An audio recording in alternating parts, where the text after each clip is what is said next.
I get confidence of President Paul Biya. When I get confidence for the Prime Minister, we don't appoint him, Dr. John Gute. When I get confidence because the government the work, and government the work now for the future. It work for our future. All these terrorists, they don't commit all kind of atrocities. They don't catch people when they go for school, cut their finger. Catch teacher when teacher they teach for school, cut the finger. Go for hospital where woman they born picking, go born hospital. That mommy die. Now I think that people they visit better one day, they not visit better. They not visit better. Any bad thing we don't do for this ground, they say the evil that men do live after them. The evil that men do live after them.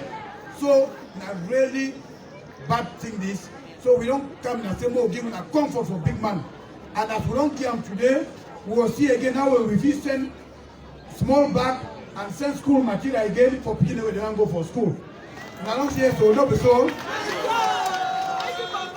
Monsieur le gouverneur de la région de l'Ouest, monsieur le préfet, leur majesté, les chefs traditionnels, je voudrais d'abord commencer, je voudrais d'abord dire merci à monsieur le maire qui depuis un an a mis en place un bon mécanisme pour accueillir les déplacés internes des régions du Nord-Ouest et du Sud-Ouest.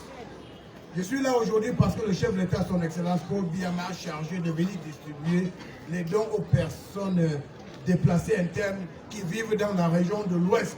Hier, nous étions à Bafoussam, nous étions à Tchang et aujourd'hui, nous sommes ici à Fumbot. Alors, le président de la République est très soucieux des difficultés que vous rencontrez. Mais sachez que ces difficultés, c'est les terroristes qui ont trompé les gens. Hier, ils ont raconté des histoires en disant qu'ils venaient libérer les gens. Comment peut-on libérer les gens dans un pays aussi libre que le Cameroun? Est-ce que c'est possible? C'est des menteurs. Le Cameroun est un pays libre. Vous dites qu'on va faire l'indépendance, on va faire ceci. Aujourd'hui, tout le monde constate que c'est des mensonges. Les terroristes, ils ont détruit les écoles. Ils ont détruit les hôpitaux. Ils ont violé vos enfants. Ils ont décapité les personnalités. Ils ont tranché les mains des enseignants.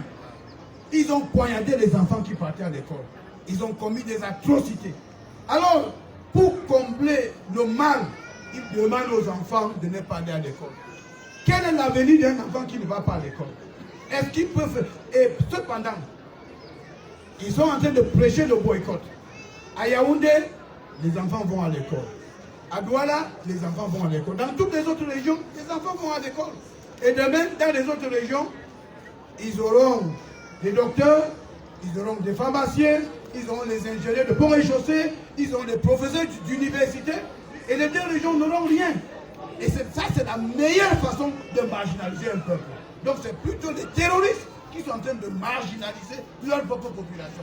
Ils ont détruit le commerce et ils ont tout détruit. Donc, le chef d'État m'a chargé de venir distribuer l'aide humanitaire, mais de demander à cette population de rester confiante.